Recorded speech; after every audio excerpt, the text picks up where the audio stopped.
Gloire à toi, Seigneur Jésus, dans le nom. Gloire à toi, notre Seigneur et notre Sauveur. Merci, Seigneur, parce que tu nous permets d'être dans ta présence. Tu nous permets de venir à toi ce matin, Seigneur Dieu. Peu importe les temps et les circonstances, Seigneur Dieu. Seigneur, pour ceux qui sont dans ce lieu. Merci, Seigneur, pour ceux, pour une raison ou pour une autre, qui n'ont pas pu se rendre en ce lieu et qui nous suivent, Seigneur, à distance. Que ton esprit nous garde, Seigneur, unis. Que ton esprit nous parle encore, que ton esprit dépose quelque chose dans nos cœurs, que nous voulons recevoir, enrichi de ta parole, édifié par ta parole. Car l'homme ne vivra pas seulement de pain, mais de toute parole qui sort de ta bouche. Ce qui va sortir de ta bouche, Seigneur Dieu, nous édifie, nous fortifie, nous reconforte, Seigneur, essuie nos larmes, nous donne encore de l'espérance, de la joie, Seigneur. Cœur que nous t'appartenons. Et dans le nom de Jésus-Christ, que nous donnons à toi, Seigneur. Gloire au Seigneur, nous allons acclamer le Seigneur. Nous bénissons Dieu parce que nous sommes là. Amen. Peu importe, c'est vrai qu'il y a eu beaucoup d'enfants.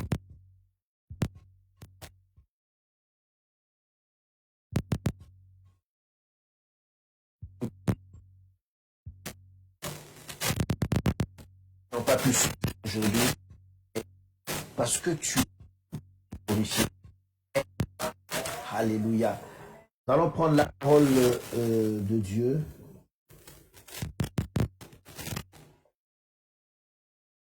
Alors nous sommes dans le livre, dans l'évangile de Luc.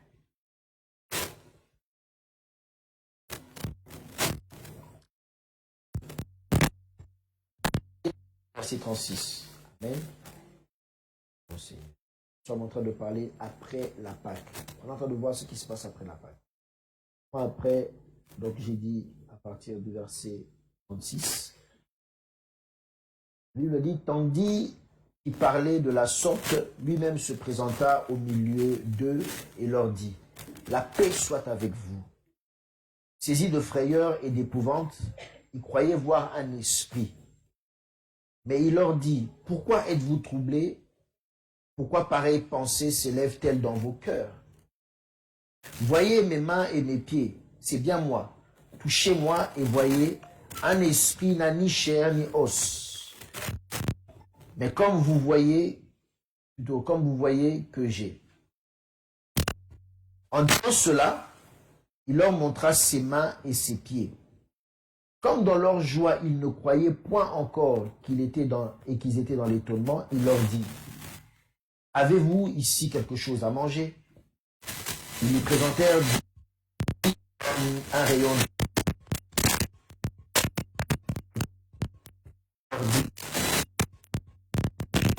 était encore avec vous, qu'il fallait que s'accomplisse tout ce qui est écrit de moi dans la loi de Moïse, dans les prophètes ou dans les psaumes. Alors il leur ouvrit l'esprit afin qu'ils comprissent les Écritures. Et il leur dit, ainsi il est écrit que le Christ souffrirait et qu'il ressusciterait des morts.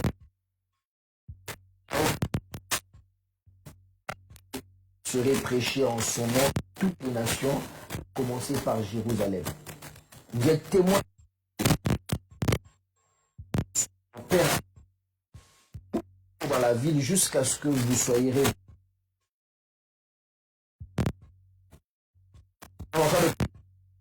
Aujourd'hui, après la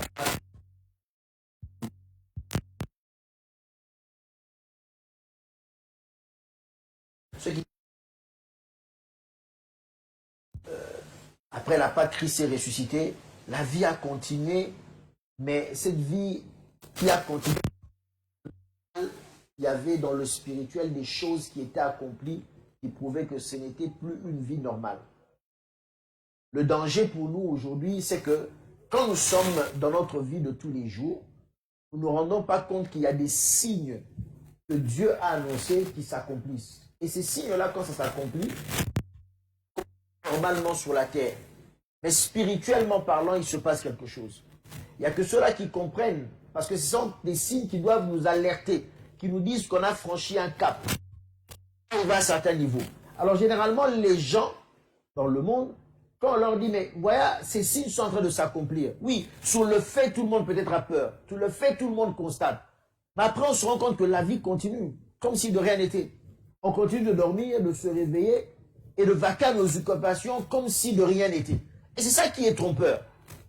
C'est ça qui est trompeur. Et finalement, les gens se disent, mais tout ce que vous dites que la Bible a dit, ça s'accomplit, mais finalement, la vie continue sur la terre, normalement.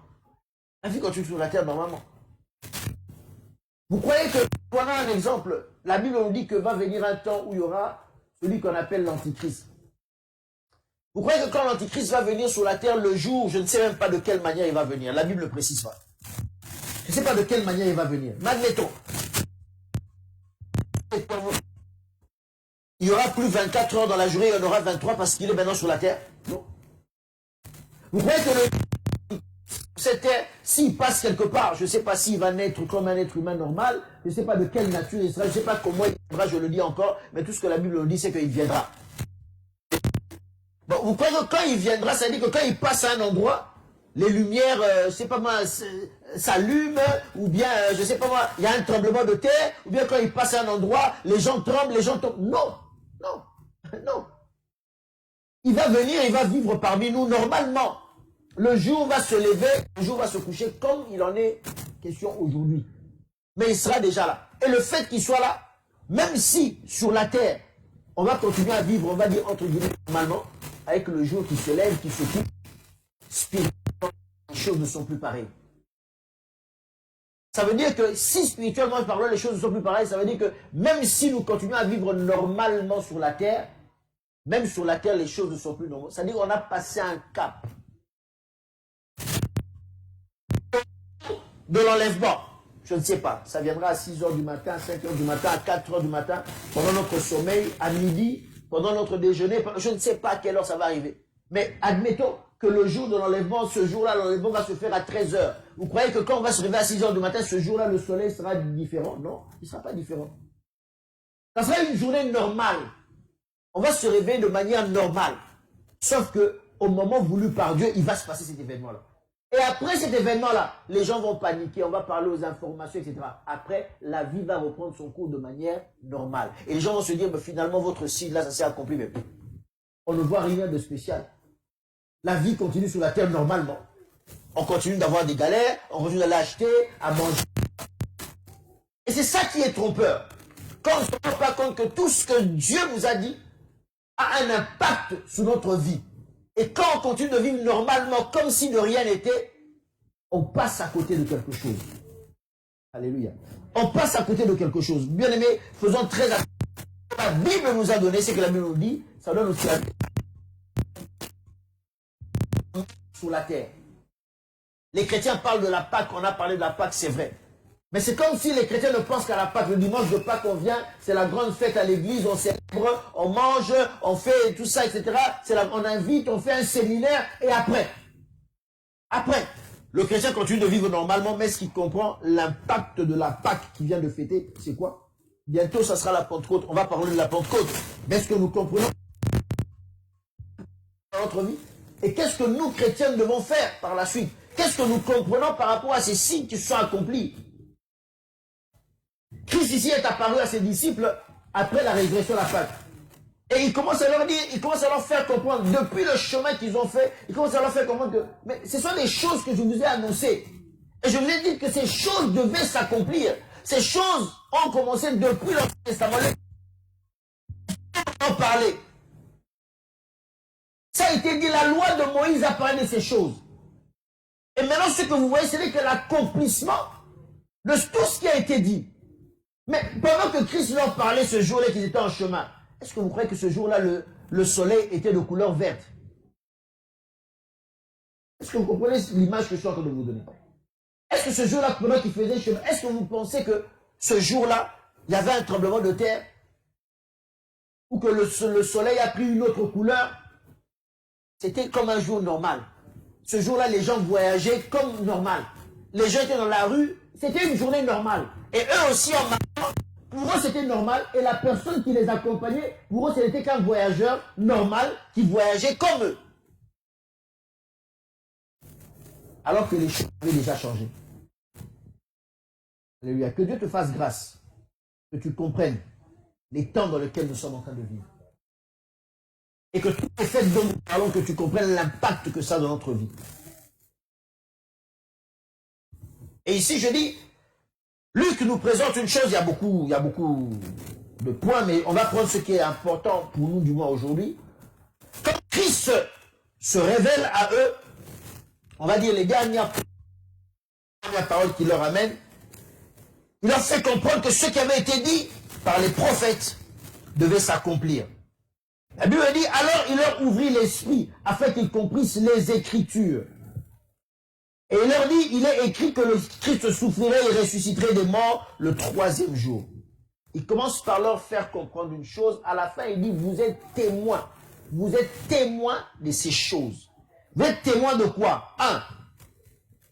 Que Christ souffrirait et qu'il ressusciterait des morts le 3e jour. Vous êtes témoins que la repentance et le pardon des péchés seraient donnés en son nom à toutes les nations, à commencer par Jérusalem. Vous êtes témoins de ces choses. Alléluia. Et après, il dit, je vous enverrai ce que le Père a promis. Quand vous voyez ce passage de Luc, ça se rapproche au passage, au premier chapitre d'Actes des Apôtres. Et vous allez voir que c'est presque les mêmes événements qui sont reliés. Il leur fait une promesse, ne vous éloignez pas de Jérusalem. Il leur fait la promesse de voir ce que le Père a envoyé. C'est à peu près la même chose. C'est pour ça que je dis ici, l'action que nous devons avoir, nous qui sommes chrétiens, toi qui te dis chrétien, toi qui dis la Pâque, toi qui es conscient de la Pâque, sache que tu deviens témoin de quelque chose. Alléluia. Si le chrétien fête la Pâque, le chrétien doit savoir qu'il est témoin de quelque chose. Ce n'est pas seulement venir à l'église, ce jour-là la chorale va chanter, ce jour-là la chorale va faire ceci, il y a la chorale de papa, la chorale de maman, les enfants, etc., etc. On va faire un grand séminaire, on va de l'étranger, on va mettre un gros budget, et puis.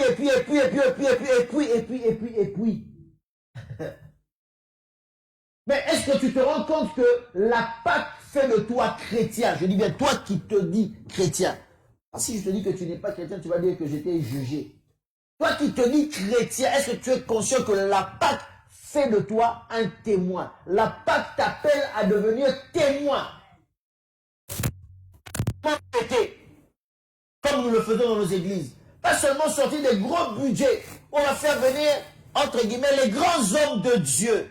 Qui vont venir, qui vont être accueillis, tapis rouge. C'est très bien ces choses, c'est très bien. Je ne suis pas contre, c'est très bien ces choses, c'est très bien. Mais derrière cela, après avoir fait tout cela, est-ce que... Là, je ne parle pas de l'église. Là, je ne parle pas de l'église. Là, je ne parle pas de la grande fête, du grand séminaire qui a été fait. Non, je ne parle pas de ça. Je parle de maintenant chaque chrétien individuellement. Est-ce que tu te rends compte que la Pâque fait de toi un témoin de Dieu? Et si tu connais la Pâque, est-ce que tu es conscient qu'automatiquement tu deviens témoin? De quoi?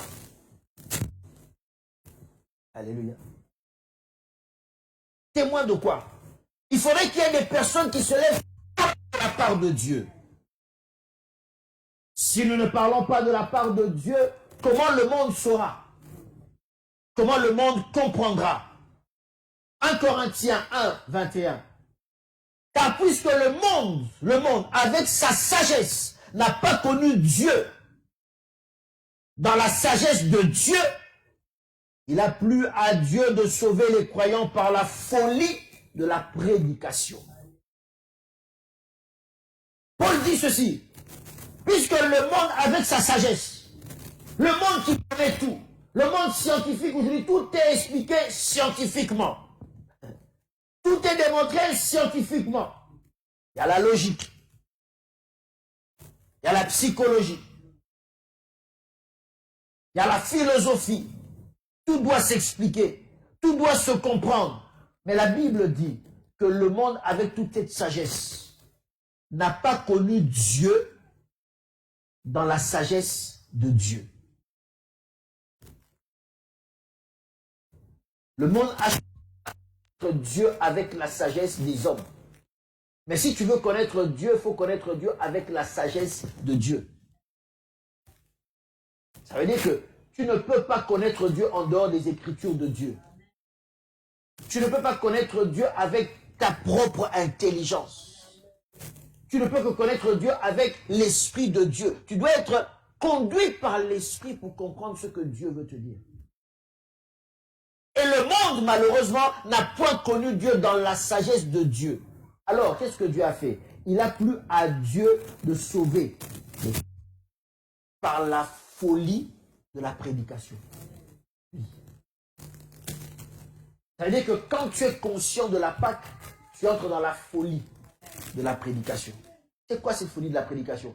C'est d'aller annoncer au monde qu'un jeune homme est venu sur cette terre. Et ce jeune homme-là a vécu comme tout le monde. Et ce jeune homme-là a donné sa vie. Et ce jeune homme-là est mort. En ce moment-là, le monde te regarde, le monde dit, tu es fou. Tu es fou. Je regardais dernièrement, je suis tombé je scrollais sur TikTok, je suis tombé sur un monsieur qui démontrait, qui disait, Christ n'a pas existé, c'est pas possible. Il dit, c'est un mythe. C'est un mythe, c'est pas possible. Il peut venir, soi-disant, sa mère n'a jamais connu. Et puis il vient au monde, un jeune homme, il dit qu'il est le fils de Dieu. Ok, d'accord. Et on nous dit que soi-disant, il a transformé l'eau en vin. Après avoir transformé l'eau en vin, on dit qu'il a guéri les malades comme ça. Que ce jeune homme-là est mort, 3 jours après, il est mort. Et on nous dit qu'il est monté au ciel comme ça. Il est monté au ciel, et depuis on ne sait pas il est parti où. Sans avion, sans rien, alors qu'on sait que pour aller là-bas, il faut oxygène, mais lui il est... Et puis lui il dit, qui peut croire à une bêtise pareille? Moi j'ai dit, moi. Moi j'ai dit, moi je peux croire à une bêtise pareille. Et je crois, non c'est pareil, mais je prêche cette bêtise. Alléluia. Non seulement je crois, mais je prêche. Pourquoi? Je suis témoin dans mon esprit que ce qui a été dit est vrai. Et je l'accepte. Et si je n'entre pas dans cette folie, le monde ne sera pas sauvé. Si je n'entre pas dans la folie de la prédication, le monde ne sera pas sauvé. Toi qui te dis chrétien et toi qui reconnais la Pâque, bien aimé, à combien de personnes tu annonces cette folie qui sauve et qui donne la vie? Par la folie de la prédication. Nous prêchons le témoignage de ce que nous savons. Si tu parles de la Pâque, ça veut dire que tu es conscient que Jésus-Christ est mort et ressuscité. Et s'il est mort et ressuscité et que toi tu en es conscient, alors tu deviens témoin de cela. Parce qu'il n'est pas mort pour rien. Alléluia. Il n'est pas mort pour rien. C'est ce qui est notre consolation. Alors, il leur ouvrit l'esprit afin qu'ils comprissent les Écritures. Ainsi, il est écrit, 1, que Christ souffrirait et qu'il ressuscitait des morts le 3e jour. Tu es témoin de quoi? Tu es témoin d'abord, 1, la souffrance de Christ pour le pécheur. La souffrance de Christ pour le pécheur. Tu es témoin de cette souffrance-là. Ça veut dire que si tu crois à la Pâque, tu crois à ce passage d'Ésaïe qui dit qu'il a été mené comme un agneau, que le sacrifice qui nous donne la paix est tombé sur lui, que Dieu l'a frappé, Dieu l'a humilié à cause de nous. Tu crois en cela? Tu ne peux pas dire que tu es chrétien, tu crois à la Pâque, tu fêtes la Pâque, si tu n'es pas témoin de la souffrance de Jésus-Christ. Et cette souffrance-là, ce n'était pas pour sauver les anges. Juste, c'était pour sauver les pécheurs. Tu es témoin qu'un innocent a payé, a souffert, a réellement été maltraité et qu'il est mort. Quand les disciples ont compris cela et que la Pentecôte est arrivée, leur premier message, acte Actes 10, 39 à 43. Ils ont commencé à prêcher ces choses. Et après, je vais vous faire remarquer quelque chose de très important. Ils ont commencé à prêcher ces choses et à dire au monde qu'il y avait une personne qui avait souffert et qui s'était donnée. Il dit au verset 39 d'Acte 10, « Nous sommes témoins de tout ce qu'il a fait dans le pays des Juifs et à Jérusalem. Ils l'ont tué en le pendant au bois. » Ils l'ont tué en le pendant au bois. Il est mort. La souffrance de Christ. Est-ce que tu en es témoin? Semblable à un agneau qu'on mène à la boucherie. Il n'a pas ouvert la bouche. Mais il a accepté. 1 Corinthiens 2:2. Paul dit, car je n'ai pas eu, il dit, je n'ai pas eu la pensée de savoir parmi vous autre chose que Jésus-Christ et Jésus-Christ crucifié. Jésus-Christ crucifié. Peut-être que quand on le dit comme ça, tu ne te rends pas compte qu'à cette époque-là, bien-aimé, parler de la crucifixion, c'était une honte. Une honte. Une honte. Comme tu ne peux pas t'imaginer. Je cherche les mots peut-être pour bien t'expliquer ça, pour essayer de contextualiser ça, pour mettre ça dans le contexte aujourd'hui. Qu'est-ce que je peux dire? Bon, peut-être pas aujourd'hui, moi peut-être. Mais imaginez-vous. Il y en a qui sont jeunes et qui n'ont pas vu cela dans la salle. Mais ceux qui ont un certain âge, vous savez, dans les années 80, quand on a découvert une maladie qui s'appelle le sida, on est dans les années 80, pas aujourd'hui. Aujourd'hui, ils sont soignés, ils vivent parmi nous, gloire au Seigneur. Plaise à Dieu qu'il y ait des remèdes pour les soigner et les sauver. Alléluia. Plaise à Dieu. Imaginez-vous dans les années 80 quand cette maladie est sortie. Vous avez à avoir cette maladie. C'était la maladie de la honte.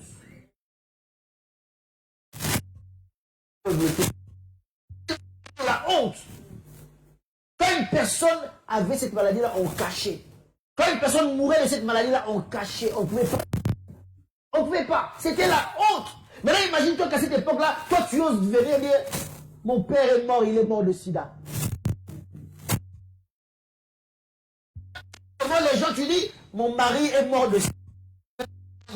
Il y avait même des gens qui avaient même peur de saluer ceux qui avaient le sida. Même ça se transmettait par la salive, par la transpiration. C'était compliqué à cette époque-là. On avait peu de connaissances de cette maladie qui tuait. Mais tu dis, mon père est mort de sida. Qui viendra te dire bonjour? Tout le monde se dit peut-être que toi aussi tu l'as. Vous imaginez cette honte-là?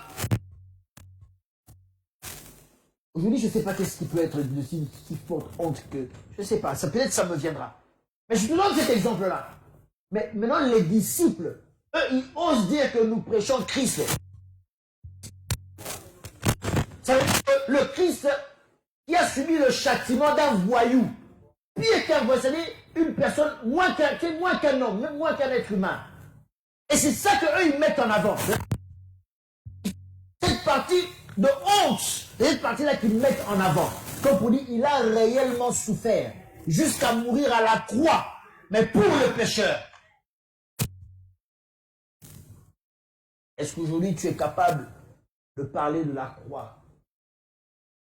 Est-ce qu'aujourd'hui tu peux être témoin, toi qui crois, à la Pâque? Nous avons fêté la Pâque, c'est vrai, mais est-ce que tous les jours tu es témoin de cette mort honteuse, honteuse de Jésus-Christ à la croix, de cette souffrance atroce pour le pécheur? Film qui était sorti, c'était, je crois, La Passion du Christ, qui avait été très critiqué, dans certains pays même censuré, parce que c'était la manière dont il a montré les scènes où on flagellait Jésus-Christ. Il n'y a aucun film qui a parlé de Jésus-Christ qui a été aussi violent. Aucun. On voit comment on lui donne et comment les morceaux de chair sont arrachés, qui est en train de gicler. Et tout le monde a dit, c'est violent. À l'époque, quand le film est sorti avec le pasteur, on avait projeté ça dans un cinéma. On avait on a loué un cinéma, on a projeté ça. Et ensuite, on a prêché l'évangile. Les gens se sont convertis ce jour-là. Les gens se les foules. Et les gens disaient, c'est violent. Ah bon? Pire. Voire pire. Mais quand les gens vous disent, non, c'est violent. Est-ce que vous savez que ce qu'il a subi, c'est peut-être exactement ça, voire pire? Aujourd'hui, même les scientifiques vous expliquent que la mort de la croix, ce n'était pas une mort facile. Ton corps, tu ne pouvais ni t'appuyer sur tes pieds, ni t'appuyer. Tu étais suspendu. Tu avais tes poumons qui étaient compressés. Sans compter qu'il a été flagellé. Il saignait de partout. Une couronne d'épines. À ton âge, jusqu'à ton âge, juste une petite piqûre, tu as peur. Dis la vérité. Tu fouilles, tu as peur. Il faut qu'on te tienne et tout par 4 infirmiers, tout ça, etc. Juste pour une petite piqûre. À ton âge. Ton voisin, qu'est-ce que je dis est vrai, ne mens pas. Et toi là, à ton âge, là, tu as peur. Juste une petite piqûre. À ton âge, là, quand tu vois même une mouche, tu fouilles. J'en connais une ici, c'est sa hantise des insectes. Vous voulez que je vous dise, elle est assise derrière. Peur d'insectes. Une mouche. Alors la souris, n'en parlons même pas. Vous voyez? Une mort atroce, bien-aimé. Et tout cela, bien-aimé, ce n'est pas un film, c'est une réalité. Et la Bible dit que toi, aujourd'hui, la Pâque fait de toi témoin de ces choses. Qu'il est mort, il est mort pour le pécheur.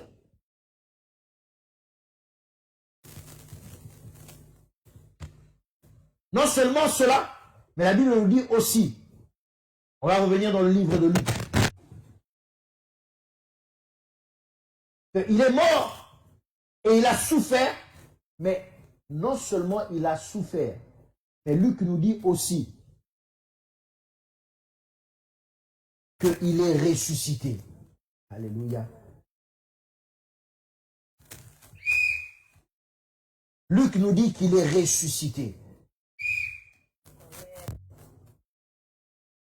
Alors, tu es non seulement témoin de sa souffrance, qu'il a été flagellé, mais la Bible dit, ainsi il est écrit qu'il souffrirait et qu'il ressusciterait des morts le 3e jour. Tu es témoin. Et si tu es témoin de la résurrection, bien aimé, le Dieu que nous prêchons n'est pas un Dieu mort. Il n'est pas un Dieu mort. Tu es témoin non seulement de sa mort, mais tu es témoin aussi de sa résurrection. Et ce que la Bible te demande de faire, c'est d'être réellement témoin, non seulement de sa mort, mais être témoin de sa résurrection. 1 Corinthiens 1, 22. Les Juifs demandent des miracles. Et les Grecs cherchent la sagesse. Nous prêchons Christ. Il revient encore là-dessus. Il dit Christ crucifié. Et quand il dit scandale pour les Juifs et folie pour les païens. Crucifié, scandale pour les autres. Comment toi qui as étudié, tu peux croire à une chose pareille? Comment au plein vélo, écouter les prédicateurs? Les gens pareils, ils sont fous, ils n'ont pas étudié, ils ne comprennent rien. Ils sont des gens qui ont raté leur vie, ils sont des charlatans, ils sont des rêveurs, ils sont des ceci. Scandale pour toutes ces personnes. Folie pour les païens, tu es devenu fou. Scandale pour ceux qui disent, mais il n'est pas encore arrivé, nous attendons toujours le retour. Ou bien la... Mais nous savons que c'est la sagesse même de Dieu. Et il poursuit dans 1 Corinthiens 15, le verset 12. Or, Si l'on prêche que Christ est ressuscité des morts, comment quelques-uns parmi vous disent qu'il n'y a point de résurrection des morts? S'il n'y a point de résurrection des morts, Christ non plus n'est pas ressuscité. Ça veut dire que toi, si tu es chrétien, je vais t'expliquer, et que tu crois à la Pâque, Christ mort et ressuscité. Tu dois être témoin de cela et le prêcher. Quelques-uns disent que la résurrection des morts existe. Christ, ça veut dire que tu es témoin que réellement les morts en Christ se ressusciteront. Nous ne croirons jamais en la résurrection des morts. Ce serait une bêtise. Mais comme nous avons vu Christ ressusciter, alors nous sommes convaincus que le monde nous croit ou pas, nous sommes convaincus que la résurrection des morts existe. Parce que Christ lui-même est descendu et il en est revenu. Ça veut dire que nous croyons aussi que si nous prêchons aux gens, les gens qui vont recevoir Christ vont connaître le même sort. Même s'ils passent par la mort, eux aussi pourront. Ça veut dire que si tu es témoin de la Pâque, ça veut dire que ce sont des choses sur lesquelles toi, tu ne peux même pas. Tu es convaincu que celui qui a Christ ressuscitera avec lui au dernier jour. Et c'est pour ça que tu prêches l'évangile. Parce que tu es témoin et tu es sûr de cela. Les gens vont te dire, mais qu'est-ce que tu es en train de dire? Et comment tu peux parler de la résurrection? Tu dis, moi je sais une chose. La résurrection existe. Mais tu n'étais pas là, je suis témoin par la foi que Christ est mort et qu'il est ressuscité. Ça veut dire que moi aussi, je mourrai, je ressuscité. Ça veut dire que toi aussi, si tu acceptes Christ, tu mourras et tu ressusciteras. Nous sommes appelés à être témoins de ces choses. Témoins de ces choses. Et vous savez, avant, j'ai aimé le passage.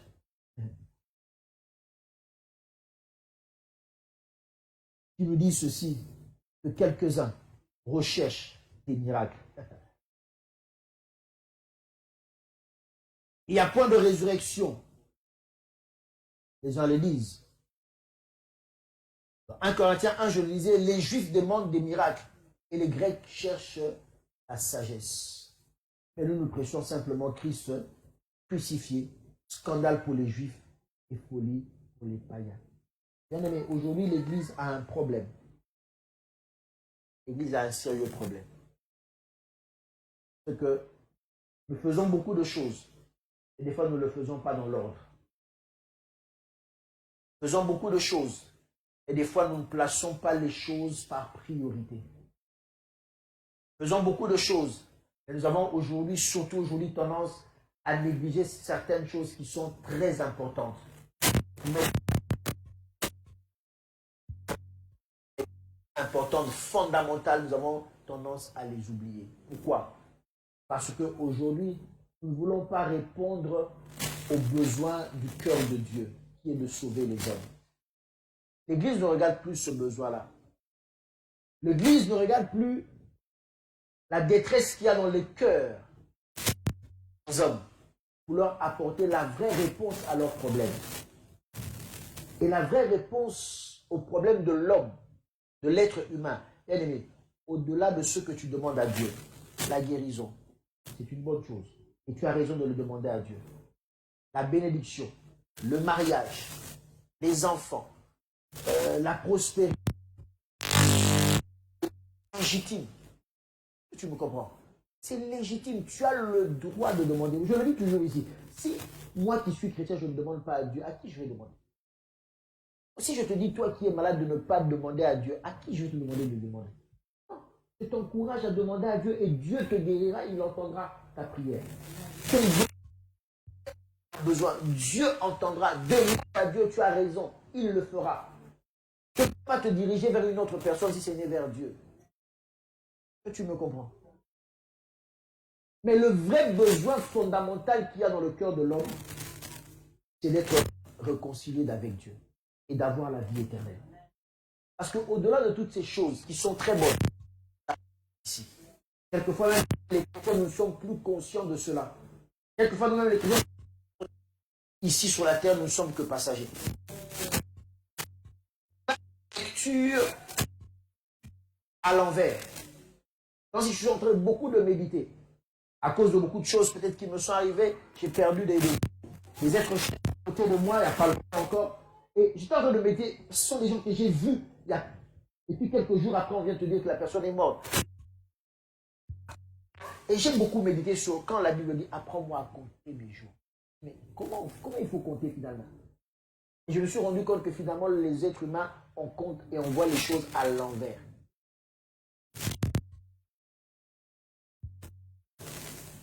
On pense que c'est la vie ici sur la terre qui est importante. Et puis de l'autre côté, c'est une vie peut-être que pour un temps. Alors que c'est le contraire. Ça, ce n'est que la vraie vie de tous les humains, c'est après la mort. C'est ça qui est le plus. Parce que là-bas, c'est pour l'éternité. Ici, ça n'est qu'une introduction. Il peut durer 80 ans, 85 ans.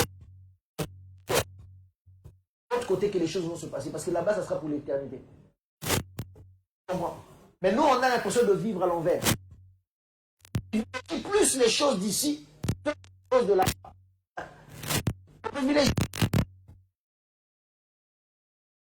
Vous me suivez?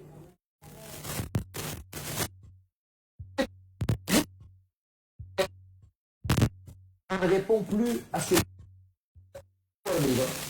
On répond simplement aux besoins.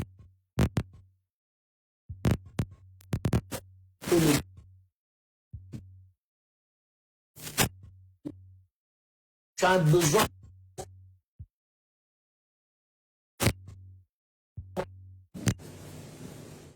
Et nous, l'Église aujourd'hui, on se précipite à vouloir répondre seulement à ce que le monde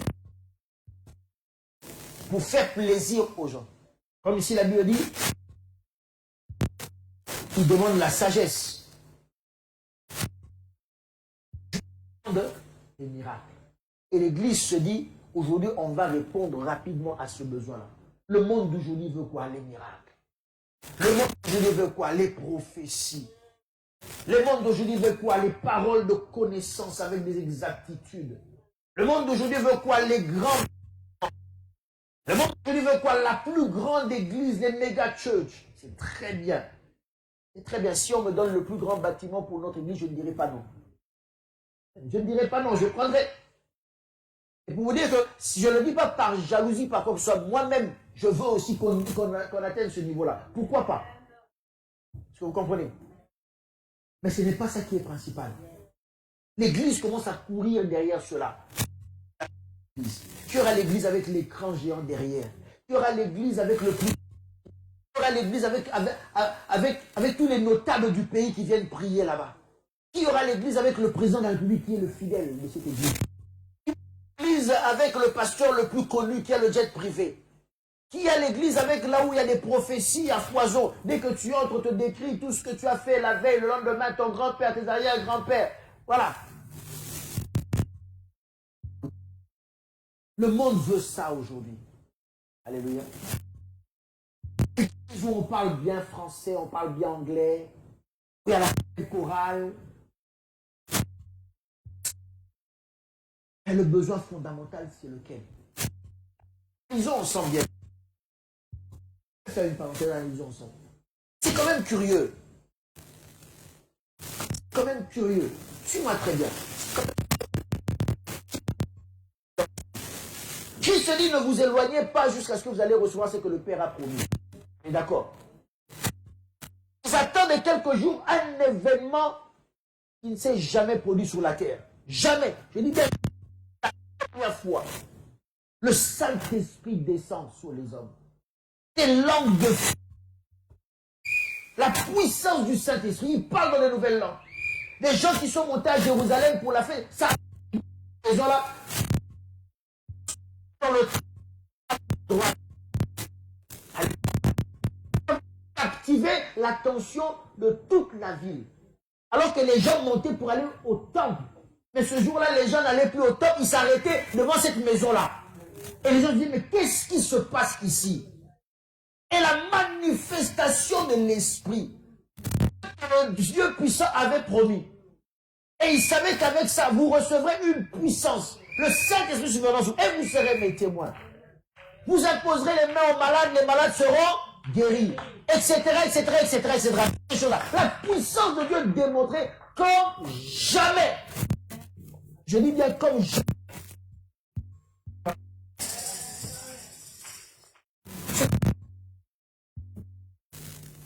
Ce jour-là, revêtus de la puissance, c'était les premiers chrétiens, les premiers êtres humains à recevoir la puissance de Dieu sous la grâce. C'était eux qui ont inauguré. Et ils savaient que c'était eux qui avaient inauguré. Ce jour-là, Pierre prend la parole. Aucun miracle. Ça, aucun miracle. Mais écoutez le message de Pierre. C'est quoi? Il conclut par quoi? Quand il a fait son discours, il conclut par quoi? Il dit désormais, quiconque invoquera le nom de Jésus-Christ,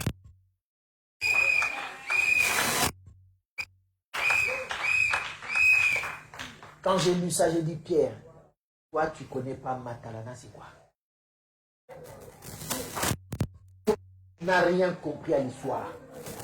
Moi, le jour de la Pentecôte, quand je dis moi, pour ne pas pointer les autres, moi, le jour de la Pentecôte, je suis le premier, parmi les premiers sur la terre à recevoir. Et je sais que je peux faire des démonstrations.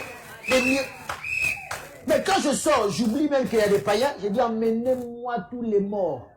Je vais vous démontrer que moi, l'onction est sur moi. Emmenez-moi tous les paralytiques. Vous allez comprendre que moi, j'ai été l'élu de Dieu. Je deviens le prophète prophétique qui a reçu. Donc, quand on me présente, il faut mettre tout cela. Celui qui a reçu pour la première fois le Saint-Esprit sur la terre. C'est lui le commandant de Dieu. C'est lui l'envoyé spécial de Dieu. C'est lui le porteur du miracle de Dieu. C'est lui qui a commencé le miracle le premier sur la terre sur Dieu.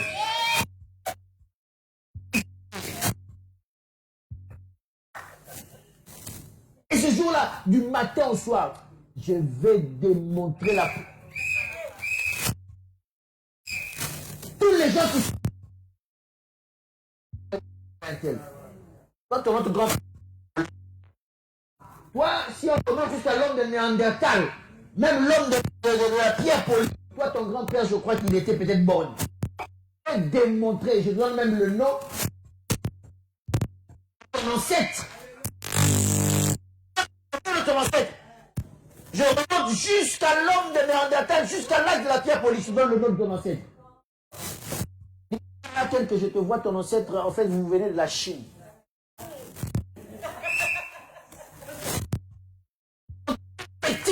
Ton arbre généalogique, toi, je vois, on dirait que tu viens de la Colombie. Je te donne des détails avec le nom. Est-ce que tu comprends? C'est ce que j'allais faire. C'est ce que j'allais faire. Pour montrer aux gens que le Saint-Esprit est là. Moi, j'ai reçu le Saint-Esprit. Vous ne connaissez pas ces choses-là. Moi, j'ai reçu le Saint-Esprit. Regarde le premier message.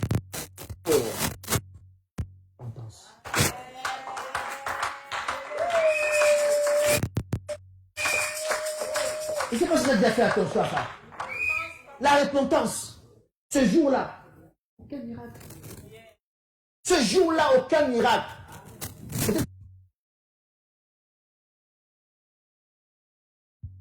Aucun. Les miracles, c'est venu après. La Bible dit même son nombre. Guérissait. Un jour, je parle de ce jour-là. Aucun miracle. Aucun. Il a bombardé l'évangile. Ensuite, il dit, celui qui croit, il sera sauvé aujourd'hui. Point. Ça s'arrête là. Ça s'arrête là. Il n'a pas commencé à donner le numéro de téléphone des gens. Tel numéro. Il n'a pas commencé à dire non, là, ceux qui sont montés pour aller au temple, celui qui n'a pas d'argent, l'argent pour aller donner l'offrande. Dieu est capable de faire toutes ces choses-là. Parce que Dieu, je ne peux pas le limiter. Pas les limiter. Je ne suis pas là pour dire c'est faux. Moi, ce que je dis, c'est quoi? N'oublions pas le message fondamental. Ça ne nous touche pas, bien aimé. Un jour pareil, ce n'est pas le miracle qui l'intéresse. C'est le salut des âmes qui l'intéresse. Les miracles sont venus après. C'est que Christ a dit, voici les miracles qui accompagneront. Il n'a pas dit que désormais votre vie, ça sera le miracle qui est le fondamental. Il dit le miracle va vous accompagner.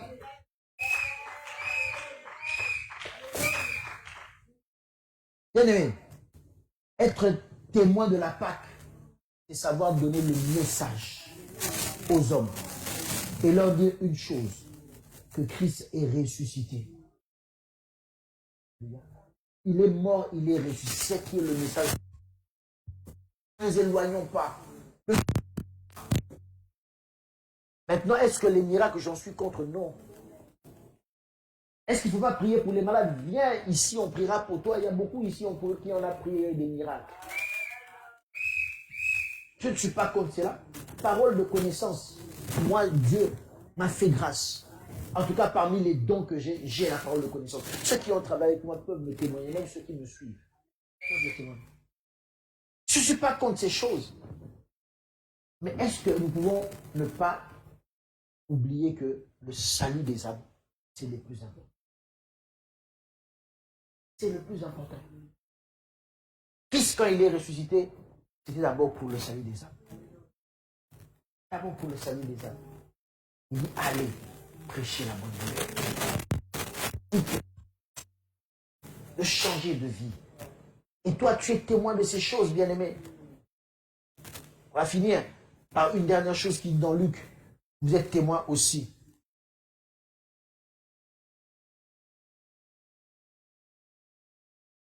Verset 47. Et que la repentance et le pardon des péchés seraient prêchés en son nom à toutes les nations, en commençant par Jérusalem.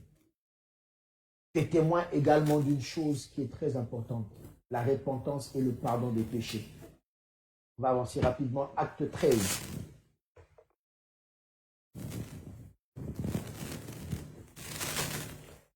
Mais celui que Dieu a ressuscité n'a pas vu la corruption.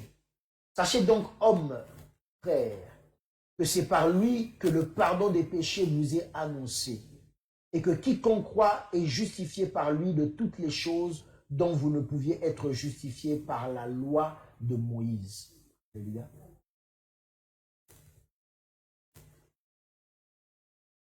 Acte 10, 43, pour qu'on avance rapidement.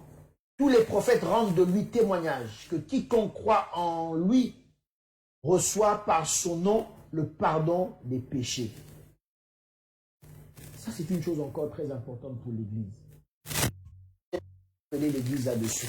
Qu'on nous comprenne très bien. Très bien. Comprends-moi très bien. Il dit ici que nous sommes témoins d'une chose importante, la repentance et le pardon des péchés.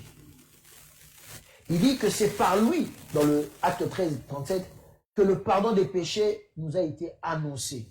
Et quiconque croit est justifié par lui de toutes les choses. J'aime bien. Il dit de toutes les choses dont vous ne pouviez être justifiés par la loi de Moïse. Des fois, l'Église se comporte très mal. Et nous sommes égoïstes. Et nous sommes trop sévères, peut-être pas sévères, méchants envers le monde. Parce que nous sommes sauvés, on a l'impression que ce n'est pas pour les autres. C'est pour tout le monde. Même l'homme le plus mauvais de la terre, le salut est pour lui aussi. C'est à lui de faire le choix. Mais c'est aussi pour lui. Personne. Même ton ennemi qui te fait du mal, que tu détestes, le salut est aussi pour lui. Il a droit au salut. Après, c'est à lui de choisir. La Bible dit que nous avons justifié des choses pour lesquelles nous ne pouvions même pas être justifiés. Alors pourquoi tu crois que l'autre ne peut pas être sauvé? Des fois, nous regardons certaines personnes comme si le salut n'était pas pour elles. L'église exclut des fois certaines personnes. Ah, lui, vraiment, c'est même pas la peine. C'est même pas la peine par rapport à quoi? Ah, lui, vraiment, son cas est dangereux, terrible par rapport à quoi? Il n'est pas suffisamment puissant pour sauver aussi cette personne-là. C'est comme ces personnes-là n'ont pas droit au salut. Cite-moi n'importe qui est le plus méchant sur cette terre, actuellement, ou même par le passé. Je te dirais que Jésus-Christ, son sang, était aussi pour cette personne-là. Cite-moi n'importe qui, je suis désolé. Maintenant, ces personnes-là choisissent, elle est sauvée. Elle ne choisit pas, elle n'est pas sauvée. C'est ça la différence. Mais nous ne devons pas exclure les gens. Et si tu es témoin de la Pâque, ça veut dire que toi-même, tu es conscient que toi-même, je parle de toi, tu étais pécheur. Christ a... Tu ne peux pas le faire pour les autres. Pourquoi? Pourquoi tu as ce témoignage-là pour toi et tu ne veux pas l'annoncer aux autres? Pourquoi tu choisis à qui tu peux le dire et à qui tu ne peux pas le dire? Le salut est pour tous les hommes. C'est ce que nous disons dans cette église. Pour tous les hommes, prêche l'évangile partout où tu iras. À tout le monde a droit au salut. Personne n'est exclu. Je dis bien même la personne la plus mauvaise. Personne n'est exclu. Personne. Quiconque croit en lui reçoit par son nom le pardon des péchés. Peu importe le péché que cette personne-là a commis, si elle reçoit Christ comme Seigneur et Sauveur, son péché est pardonné. Son péché est pardonné. Maintenant, est-ce que je te demande de faire des compromis avec les péchés? Non, c'est pas ce que je te demande. Tu comprends la différence de ce que je suis en train de dire. Est-ce que je te demande de faire des compromis avec les pécheurs? C'est pas ce que je te demande. Alléluia. Le pécheur est pécheur. Le monde, c'est le monde. Et Dieu nous dit, nous n'avons pas de part avec le monde. Je ne te demande pas d'aller faire des alliances. Ce que je te dis, c'est que ces personnes-là, même si elles sont dans d'autres camps, elles ont droit au salut. C'est que ces personnes-là se convertissent. Maintenant, est-ce que je dis que toi, tu dois jouer le rôle du Saint-Esprit et dire que oui, c'est pas grave, un jour, petit à petit, un jour il se convertira, petit à petit, c'est pas ce que je te demande. Tu comprends la différence sur ce que je suis en train de dire? C'est pas ce que je te demande. Oui, c'est pas grave, mais un jour, comprenez seulement, il faut lui laisser le temps. Il faut lui laisser le temps. Toi, tu n'es pas le Saint-Esprit pour changer le cœur d'une personne. Alléluia. Nous n'avons pas de part. Nous ne les détestons pas, mais nous n'avons pas de part. Alléluia. Nous n'avons aucun lien. Alléluia. A voulu dès le départ que nous soyons séparés. Pas dans le but qu'on reste séparés, mais dans le but que nous soyons un exemple pour eux et qu'ils viennent à Dieu. À toi d'aller faire des alliances là où il ne faut pas en faire. Mais tu dois faire un témoignage aussi pour ces personnes-là. Et que ces personnes-là ont droit aussi au salut. Que ces personnes-là ont droit aussi d'être sauvées. Et non pas les regarder comme s'ils étaient condamnés pour l'éternité. Et il n'y a que toi qui es sauvé. C'est ça qu'aujourd'hui l'Église se renferme sur elle-même. Et l'Église ne va plus prêcher l'Évangile. On se renferme sur nous-mêmes. Et on ne va plus prêcher l'Évangile aux païens. Prêche l'Évangile. Tout le monde a droit au salut. Parce que tu es témoin de ces choses.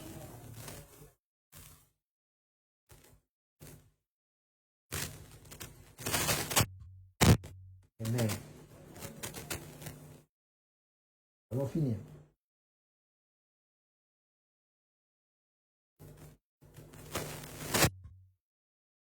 Je vais sauter certains points pour raison de temps.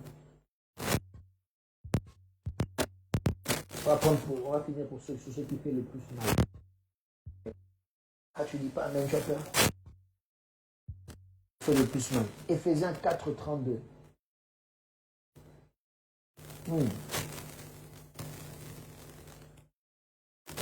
Éphésiens 4, 32. J'aimerais qu'on le lise tous ensemble. On va commencer, on y va. Soyez bons les uns envers les autres, compatissants, nous pardonnons réciproquement comme Dieu vous a pardonné en Christ. Alléluia. La Pâque, la manifestation du plus grand pardon que Dieu a démontré aux hommes. Son Fils qui est mort et ressuscité. Et il est ressuscité, pas pour venir comme pour se venger, mais comme pour dire, même à ceux qui l'ont crucifié, je suis revenu à la vie. Changez de vie et recevez la vie. Alléluia. Il y aura un jour où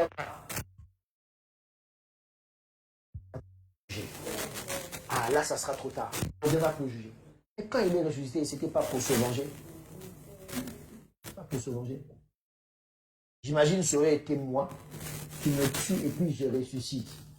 Papa.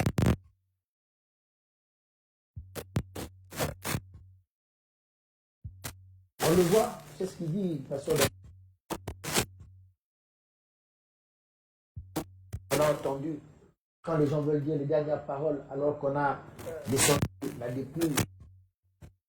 Ah, mais la personne qui t'a fait du mal, la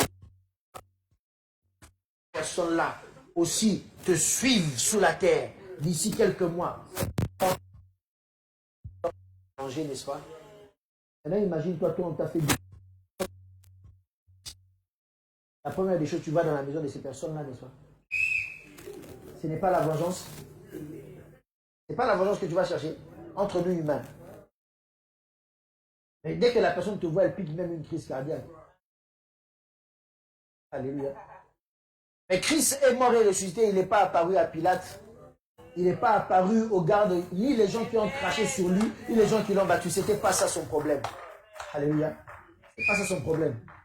Son problème, c'était le salut. Qui va aller témoigner qu'il est mort ressuscité? C'est tout. C'est tout. C'est tout. Tu devais ressusciter. Qu'est-ce que tu ferais? Dis la vérité. Les personnes qui t'insultent, qui te battent, les personnes qui te combattent, à l'église, au travail, à la famille, dans la société, si tu devais ressusciter, qu'est-ce que tu ferais? Qu'est-ce que tu ferais? Dis la vérité.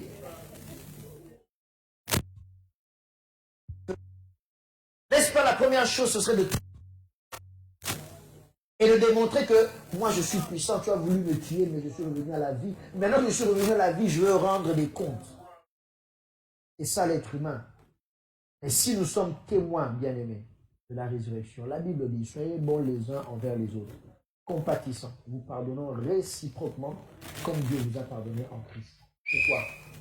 Parce que celui qui est témoin de la Pâque est témoin du pardon du péché. Et si Christ t'a pardonné, toi, pour les fautes que tu as commises, pourquoi tu ne peux pas pardonner à ton frère et à ta soeur? Pourquoi tu ne peux pas pardonner? Et généralement, on dit, non, là, il a dépassé les bornes. Il allait trop loin. Je ne pourrai jamais lui pardonner. Ah bon? Est-ce que toi, en ton temps, tu avais respecté les bornes? Est-ce que toi, en ton temps, tu n'avais pas dépassé les bornes? En ton temps. Si Dieu devait te juger, qu'est-ce que tu appelles dépasser les bornes? Oui, tu me diras, moi je n'ai jamais avorté, moi je n'ai jamais tué une personne, moi je n'ai... Mais le fait d'être pécheur, tu étais aidé. Cependant, alors que nous étions encore pécheurs, Christ est mort.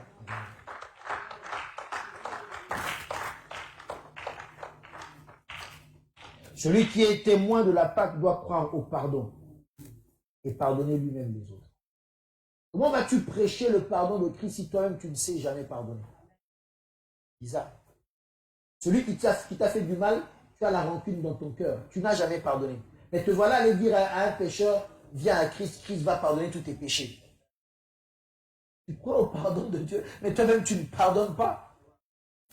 Toi-même tu ne pardonnes pas. C'est pour ça que nous avons une mission. Et il leur dit après cela, vous êtes témoins de toutes ces choses. La vie semble continuer comme si de rien n'était. Non, vous êtes désormais témoins de toutes ces choses. Et il dit maintenant, ne vous éloignez pas de Jérusalem. Parce qu'il y a une mission qui va arriver. Ne vous éloignez pas de Jérusalem parce que je vais donner une promesse qui va s'accomplir. la Pentecôte. Il y a une promesse qui arrive. Chaque fois que nous fêtons la Pâque, nous nous approchons de ce que Dieu a fait pour nous. Aujourd'hui, ce n'est peut-être plus la Pentecôte, parce que là, ils attendent la Pentecôte. Mais chaque fois que nous fêtons la Pâque, la Pentecôte, nous nous approchons des promesses que Dieu nous a faites. Il y a une promesse qui est... L'ange a dit, de la même manière que l'avait vu, de la même manière qu'il va faire cette promesse. Pendant que nous approchons, ce que toi tu fais pour sauver ton frère et ta sœur. Et toujours ce chrétien égoïste qui vient seul à l'église. Tant que nous n'avons pas compris ces choses, je sais, c'est pas avec, comme je l'ai dit, c'est pas avec ce genre de prédication qu'on aura des milliers de likes. Que l'église aujourd'hui ne veut plus prêcher sur ça. Et moi je pense qu'il est temps de dire à l'église, il faut évangéliser. Il faut sauver les âmes. Il faut parler de Dieu. Si on parle de la Pâque, il doit être témoin de la résurrection de Dieu. Tu ne peux pas être témoin de la Pâque et fermer ta bouche. Tu ne peux pas être témoin de la Pâque et supporter qu'il y ait encore des gens autour de toi qui ne connaissent pas le Seigneur. Certes, ce n'est pas toi qui vas les changer, mais sème la graine. Certes, ce n'est pas toi qui vas les changer, mais parle-leur du Seigneur. Certes, ce n'est pas toi qui vas quelque chose. Tu ne sais pas. Leur vie peut être transformée. Tu peux leur épargner du châtiment éternel. Alléluia. Allons tenir debout.